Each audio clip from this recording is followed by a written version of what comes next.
Well, hi everybody. This is a thing that I never thought I'd be doing, and that's my top 50 games of all time. I think everybody makes a list or something at some point, and I've tried to put this off for a couple of years, but I do get a lot of emails saying, hey, can you do a top 100, a top 25, the top 150, games of all time. And I decided that the best way to do it was make it top 50. That way, if I ever do a top 100, you can wonder where all those other games went that aren't on this list. Now, a couple of things with this particular list. Number one, these are only games that I've played, not what I own. I own a lot more that are probably really great games, but I haven't gotten to the table. Or I just didn't play them enough to feel that they fit into that top 50.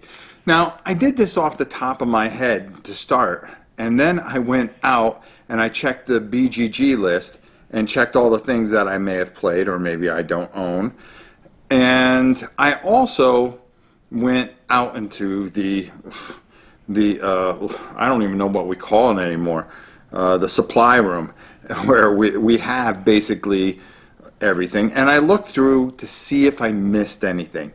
And believe it or not, this top 50 was pretty close. I think I just changed one or two things, and I felt that this was as best of a top 50 that I can give you. So let's start with 50 to 41.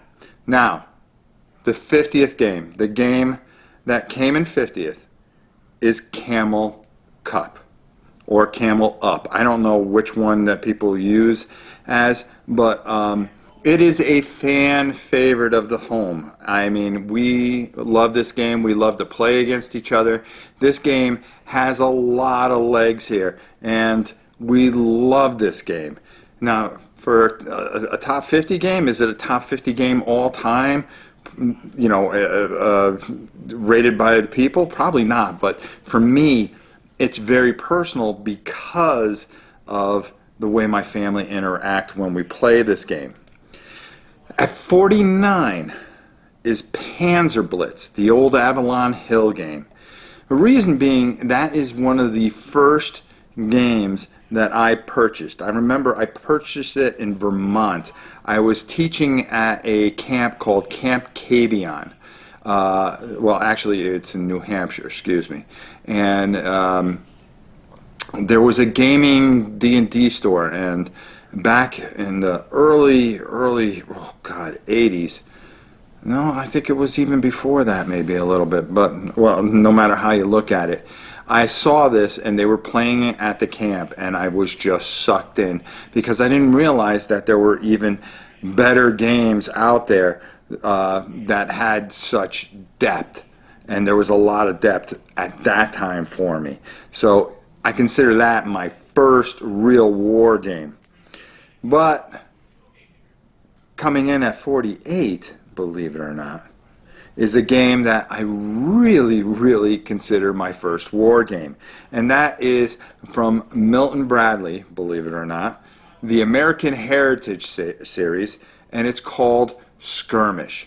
I love this game. I played this game for almost a whole year straight, and because of it, I had gotten other games that I had asked for Christmas, like Midway or Broadsides. There was a dogfight, but this Skirmish one was the first one. We played it over and over again. Of course, my friend cheated and reinvented the rules, so it favored him because he always had to be the Americans and I had to be the British. But I didn't mind. I loved it, and when I would get it home, I would play it with my brother, and we would just play this game time after time, using our imaginations and just visualizing that we were really part of those armies. At 47 is a fairly newer game, but I got sucked into it, and I bought everything there was for it, and that's Pathfinder, the card game. Pathfinder, the card game, I thought, was really good for what it is.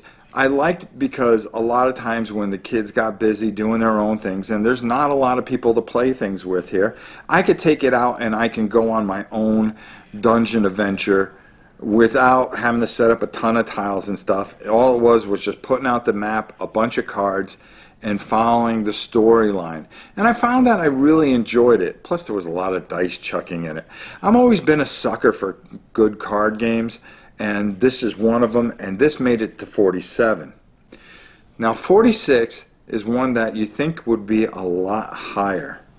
But I found that over the years, as things have come out, this has fallen back and back and back. And that's Hero Quest.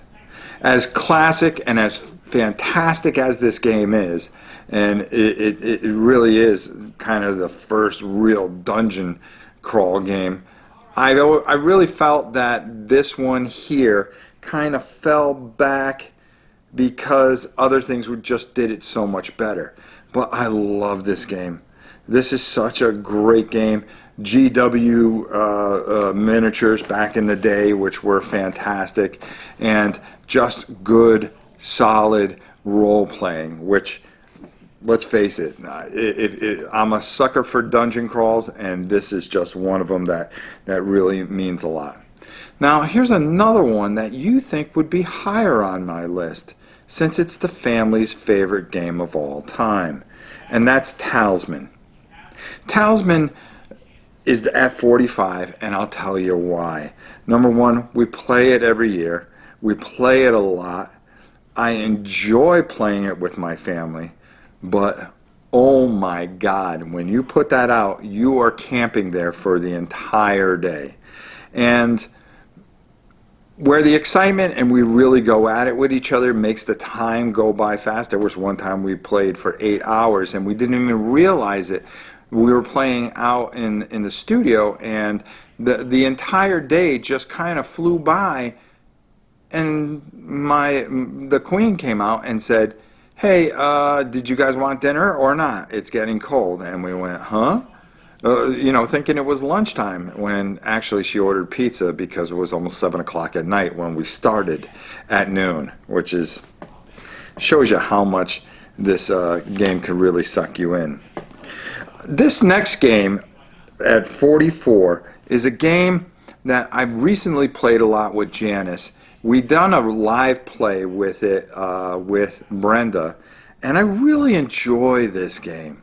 It's Takanoko.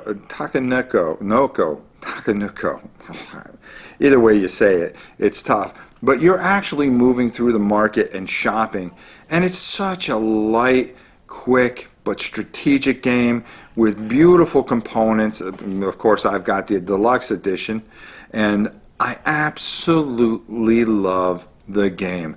Every time we play it, it's just such an enjoyable experience. Trying to make sets of pictures and things like that.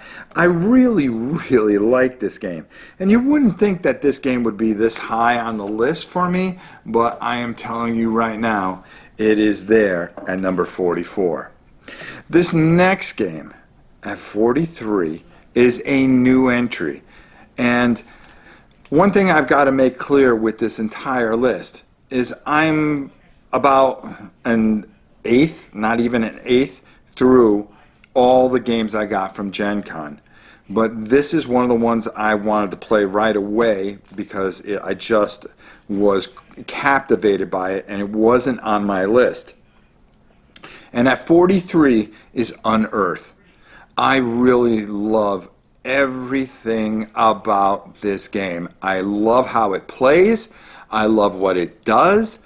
I love how smart it is. The art, which usually I'm not a big guy that goes, "Oh, well, the art, you ruined the game for me." No. I love this game.